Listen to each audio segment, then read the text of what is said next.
গৌরহরি যাকে যাকে হাত দিয়েছে তোলো, আর যাকে হাত দেয়নি ভগবান গৌরহরি হাত দেয়নি, হাত নেই তুলবে কি করে বলো?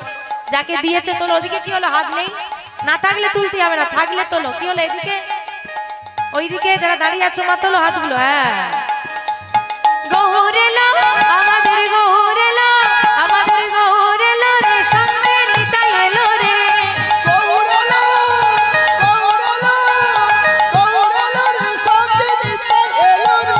গৌর এলো, গৌর এলো, গৌর এলো রে, সঙ্গে নিতাই এলো রে। আমাদের গৌর এলো রে, নিতাই গৌর হরি হরি বল। হরি হরি জানি সর্বনাশ না জানি, আমাদের গৌর এলো রে। গৌর এলো রে।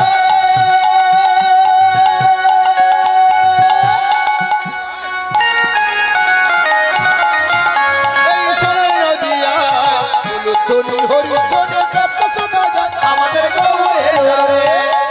গৌর হরি তো এলো, এবার দেখতে যাবে কারা কারা? হাত তুলে দেখে যে গৌর হরিকে দেখতে যাবো।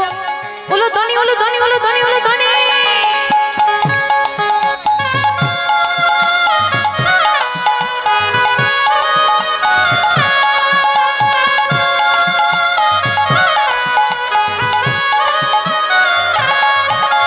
কে কে তোরা, ওরে কে কে তোরা, ওরে কে কে তোরা, গৌর দেখবি আইরে ছুটিয়া।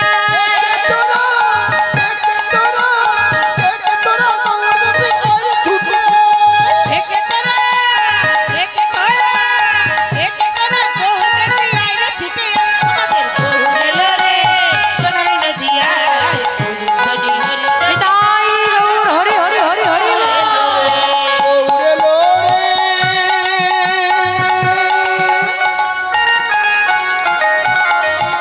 এই সোনার নদিয়া উলুধ্বনি হরিধ্বনি জপ শোনা যায়, আমাদের গৌর এলো রে। আমাদের নিতাই এলো রে। আমাদের গৌর এলো রে। নিতাই গৌর আমাদের গৌর হরি হরি হরি হরি। এলো রে।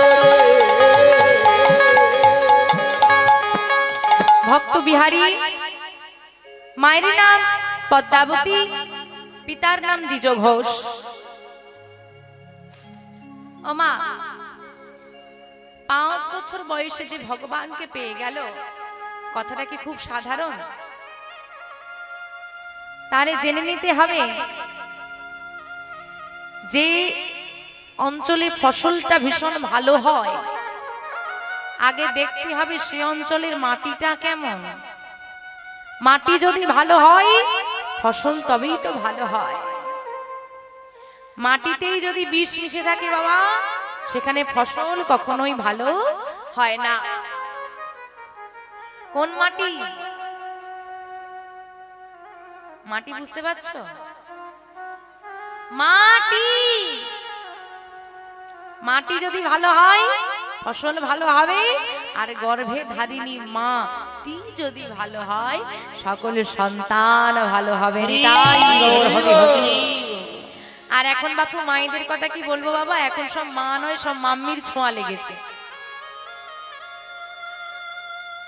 এখন মায়েরা যেভাবে মাম্মি হওয়ার জন্য ছোটাছুটি লাগিয়ে দিয়েছে, তাতে কিছুদিন পর দেখা যাবে মাও বিলুপ্ত প্রায় প্রাণী। হরি হরি। মায়েদের না আছে স্নেহের আচর, না আছে সংস্কৃতি শিক্ষা। সংস্কৃতি শেখাও আমাদের এদিকটা তবু আছে, কলকাতায় চলে গেলে তো আর দেখতে হবে না। হ্যাঁ, আমাদের এখানে ছোট বড় বড় দাদুরা ছোট ছোট মেয়েদেরকে, বড় বড় মেয়েদেরকে বলে ও মা একটু সরে আয় না, বা এই মা এদিকে আয়, এই কথাগুলো বলে, ভালো লাগে শুনতে। আর আপনি কলকাতায় গিয়ে কাউকে মা বলবেন দেখি, ঝগড়া লেগে যাবে না? দেখে মা মনে হচ্ছে, কাকিমা মনে হচ্ছে, ম্যাডাম বলতে পারছো না, অশিক্ষিত কোথাকার। মা বললে যদি অশিক্ষিত হওয়া যায়, জিজ্ঞেস করে দেখবেন যে আপনার ছেলে কি আপনাকে ম্যাডাম বলে ডাকে, তাহলে আপনার ছেলে নিশ্চয়ই অশিক্ষিত, তাই তো? মা বললে যদি অশিক্ষিত হয়ে যায়, আসলে কি জানো তো বাবা, মাম্মি শোনা যায় খুব সহজ, কিন্তু মা শোনার যোগ্যতা লাগে। মা ডাকটা শোনার জন্য যোগ্যতা লাগে, আর যার যোগ্যতা নেই আপনি সেই কথাটা বলেন, সে তো অবশ্যই রেগে যাবে না। দুঃখ করার কোনো কারণ নেই, শুধু মনে করবেন যে ওনার যোগ্যতা নেই মা ডাকটা শোনার জন্য। মায়াবতী মা কেমন দেখুন, মাও তো আপনারাও তো মা হয়েছেন, মায়াবতী মা কেমন দেখুন। বিহারী চিনি মা, মায়াবতী মা ছোটবেলায় পিতামাতা হারা, এ জগতে যার বাবা মা নাই তার সমগ্র পৃথিবীটাই শূন্য। এ জগতের জীবন্ত ভগবান হলো বাবা মা, আর মায়াবতী ছোটবেলায় বাবা মাকে হারালো। ছোট্ট মেয়েটা সংসারে একা, তার বাবা মা মায়াবতী, আর তাদের ঘরে ছোট্ট মাধবের বিগ্রহ, নিত্য সেবা হয়। মায়াবতীর নিজের বন্ধু বলে যদি কাউকে জেনে থাকে, সে হলো মায়াবতীর ঘরের সেবা করা ওই মাধবের বিগ্রহ। এই জগতে যারা দয়াল দুঃখী হয় না বাবা, তাদের কেউ বন্ধু হয় না। আপনার অর্থ থাকলে অনেক বন্ধু আসবে, আর বিপদে পড়লে কেউ নেই। আপনি এক সময় দরিদ্র ছিলেন, আপনার আপনজন আপনাকে কারো কাছে পরিচয় দিতে লজ্জা পেয়েছে, এরকম অনেকের জীবনে ঘটেছে। আর এখন আপনি একটু ভালো চাকরি পেয়েছেন, আপনার ঘর বাড়ি ভালো হয়েছে, একটু আপনার নাম ডাক হয়েছে, আপনাকে হাতে ধরে টেনে টেনে নিয়ে এসে দেখ এটা আমার ভাই হয়, এটা আমার ভাই হয়। তখন কত সম্পর্ক আসবে। মায়াবতী মা বসে আছে দরজার সামনে, তার পিতামাতার ঘুমন্ত দেহ নিয়ে চলে গেল সবাই। সন্ধ্যা করে ফিরে এলো সবাই।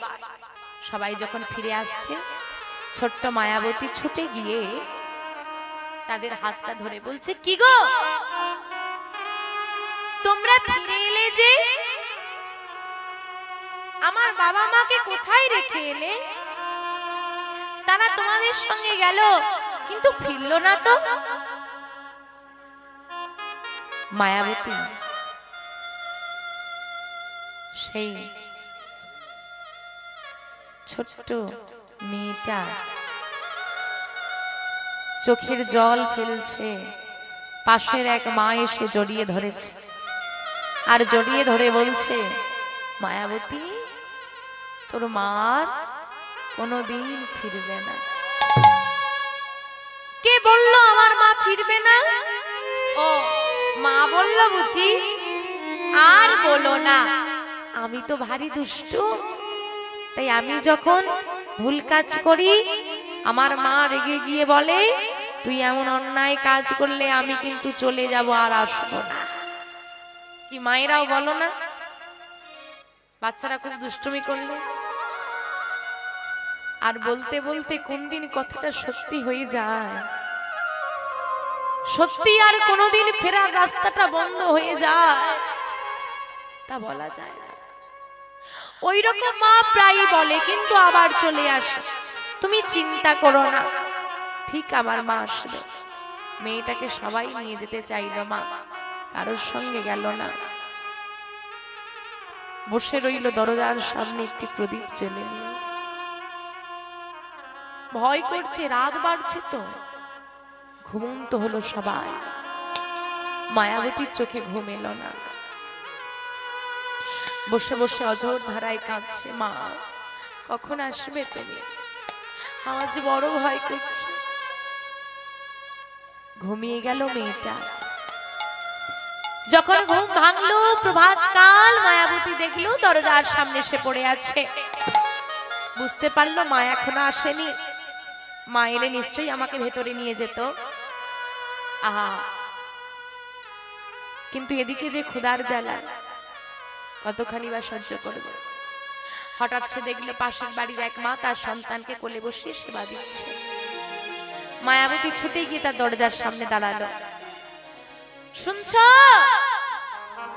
ও মা, আমারও খুব খিদে পেয়েছে গো, আমায় কিছু খেতে দেবে?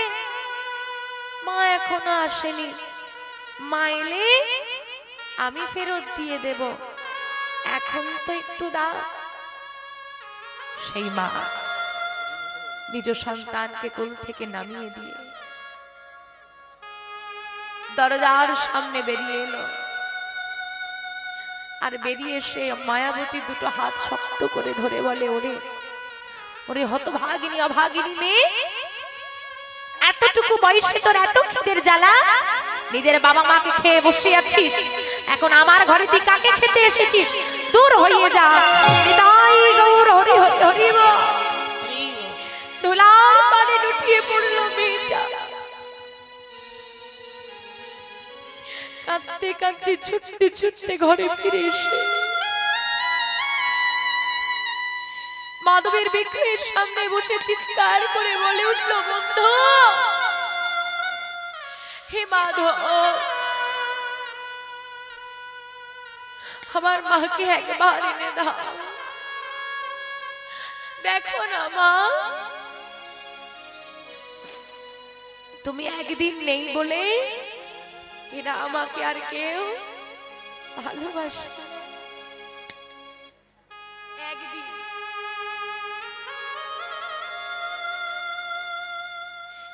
একদিন নেই বলে এরা আমাকে আর কেউ ভালোবাসে না, তো সারা জীবনটা থাকবো কি করে? না গো মা, এ জগৎ মায়ের কোলের মতো অত কোমল নয়,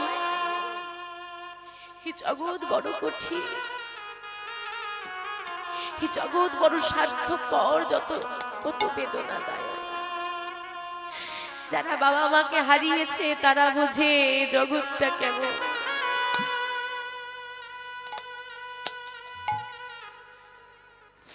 বেলা বাড়তে লাগলো, দুপুর গড়িয়ে বিকেল নামলো না, আর ক্ষুধার জ্বালা সহ্য হচ্ছে না। আর এতক্ষণে গিয়ে মেয়েটার মনে হলো, এত সময় তো মা কোনোদিন আমাকে ছেড়ে থাকে না, তাহলে কি ওরা ঠিক বলছিল? সত্যি কি আমার মা কোনোদিন আর ফিরবে না?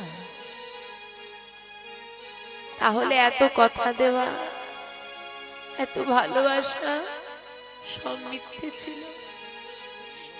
এই যে আমি ভয় পেলে আমাকে জড়িয়ে ধরে বাবা বলে উঠতো, ভয় নেই, আমি আছি। এই যে আমার ঘুম না এলে যে মানুষটা আমাকে কাছে টেনে জড়িয়ে ধরে ঘুম পাড়িয়ে দিত, সেই মা সত্যি ছেড়ে চলে গেল। যাব না বলে তারাও তো চলে গেল। এই জগতের কত ভালোবাসা, কত দেওয়া কথা মিথ্যে হয়ে যায় গোবিন্দের চরম সত্যর কাছে। মৃত্যু হলো এই জগতের সব থেকে কঠিন সত্য, এতটাই কঠিন যে আমরা মানতে পারি না, কিন্তু সত্য তো মেনে নিতে হবে, সবাইকে মানতে হবে। মায়াবতীও মেনে নিল, আমার মা বাবার কোনোদিন ফিরবে না। ওই মাধবের বিগ্রহকে বুকের মাঝখানে জড়িয়ে ধরেছে ছোট্ট মায়াবতী, জড়িয়ে ধরে কাঁদতে কাঁদতে বলে, ওগো মাধব, মাধব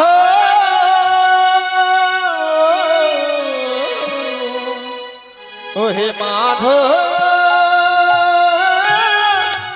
ও মাধব, ও মাধব, আমার বাবা মা ছাড়া আমাকে ভালোবাসার কেউ নেই, আমি কেমন একা হয়ে গেলাম বলো, কেমন সবাই আমার একা করে চলে গেল বলো। এই ঘরে যে এখন তুমি আর আমি ছাড়া আর কেউ নেই। মাধব, তুমি একবার আমাকে বলে দাও, একবার বলে দাও, তারা চলে গেল, তারা গেল, তুমি আমাকে ছেড়ে কোনোদিন চলে যাবে না। তুমি ছাড়া যে আমি বড় একা হয়ে যাব মাধব, বলো না, তুমি আমাকে ছেড়ে চলে যাও। ও হে কৃপাময়,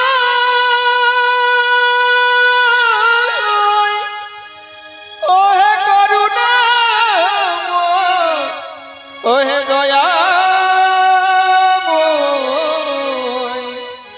আমায় ছেড়ে যেও না ও মাধব। ভগবানকে যদি কেউ জড়িয়ে ধরে একবার বলতে পারে আমায় ছেড়ে যেও না, ভগবানের কি এত বড় ক্ষমতা আছে তাকে ছেড়ে চলে যেতে পারে মা? দামি শেকলে বা কোন দামি শক্তপোক্ত দড়ি দ্বারা কিন্তু ভগবানকে বাঁধা যায় না। আর নয়ন বাড়ি দিয়ে যে ভগবানকে একবার বাঁধতে পারে, ভগবান তাকে ছেড়ে কোনোদিন চলে যায় না। অসহায় ছোট্ট মায়াবতী দরজায় দরজায় ভিক্ষা করতে শুরু করলো। ভিক্ষা করে করে এনে রন্ধন করে মাধবের সেবা দেয়, নিজের সেবা হয়। দেখতে দেখতে মায়াবতী যখন একটু বড় হলো, যুবতী হলো, প্রতিবেশীগণ একটি সিদ্ধান্ত নিলেন যে মায়াবতীর এবার বিয়ে দিয়ে দেওয়া উচিত। একা থাকে মেয়েটা। দ্বিজ ঘোষ নামক এক ভক্তির সঙ্গে মায়াবতীর বিবাহ হলো। আহা, মায়ের একটু অনুভব করে দেখেন, বাবা মা হারা হয়ে বড় হওয়া কত কষ্টে। তারপর যখন বিবাহ হলো, স্বামীর ছোট্ট পর্ণকুটি মাধবের বিগ্রহ বুকে আলিঙ্গন করে স্বামীর সংসারে এলো মেয়েটা। দেখতে দেখতে গৌর গোবিন্দ কৃপা মায়াবতী হলো গর্ভবতী। কত আনন্দ ঘরে। মায়া বলো স্বামী, তুমি একদিন পিতামাতা হারা হয়েছিলে, আজ তুমি মা হতে চলেছ। দেখবে আমাদের দুঃখ কষ্ট যন্ত্রণা সব দূরে চলে যাবে। এই সংসারে আসার পর থেকে কোনোদিনই তোমাকে আমি সুখ দিতে পারিনি। ধন সম্পত্তি বা একটা নারীর যা প্রয়োজন হয় তা কিছুই আমি তোমায় দিতে পারিনি। কিন্তু মায়াবতী, আমি তোমায় কথা দিলাম, সুখ দুঃখ সর্বদা আমি তোমার সঙ্গে থাকবো। এই বলে দুজন স্বামী স্ত্রী দুজনায় গোবিন্দের চরণে নিবেদন করছে, হে গোবিন্দ তুমি সহায় থাকো। কিন্তু মাগো, এই জগতের চরম সত্যি হলো ভগবান যার সহায় থাকে তাকেই বেশি কাঁদতে হয়। ভগবান বলেছে, যে করি আমার আশ আমি করি তার সর্বনাশ, তথাপিও যদি না ছাড়ি আমার পাশ আমি হই তার দাসের অনুরাগ। ভগবানের কেমন লীলা দেখো মা। মেয়েটা গর্ভবতী হওয়ার কিছু মাস পরে স্বামী দ্বিজ ঘোষ মারা গেলেন। এটাই গৌরী সীতানাথ না, এই ঘটনার কোনো ব্যাখ্যা হয় না। মাধবের বিগ্রহের কাছে স্বামীর নিথর দেহ পড়িয়াছে, সেইখানেই বসে রইল মায়াবতী। কোনো শব্দ নেই, কি বলবো। হঠাৎ ভিড় জমতে শুরু করলো।